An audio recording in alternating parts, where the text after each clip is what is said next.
मौलाना room एक सपीरे की दास्तान बयान फरमाते हैं। वो सांपों की तलाश में जंगलों और बियाबानों में बर्फबारी के बाद सांपों की तलाश में निकला। एक जगह इसे से बहुत बड़ा मुर्दा अजदा नजर आया तो इसके दिल ने सोचा कि इसको किसी तरह शहर ले जाऊं और इस पर टिकट लगा दूं तो बहुत पैसे कमाऊंगा। तो फिर वो बड़ी मुश्किल और तकलीफ से इसको खींचकर शहर ले आया। लोगों ने जब सुना तो शहर का शहर उमड़ आया। अजदा जो असल में मुर्दा नहीं था, बर्फबारी में ठंडक की वजह से इसका जिस्म सुन्न हो गया था।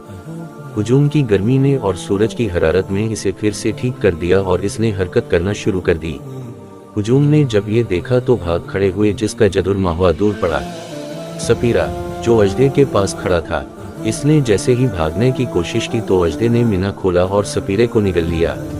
करीब ही एक बड़ी इमारत में बल खाकर यूं जोर लगाया कि सुपरे की हड्डियां भी शर्मा गईं।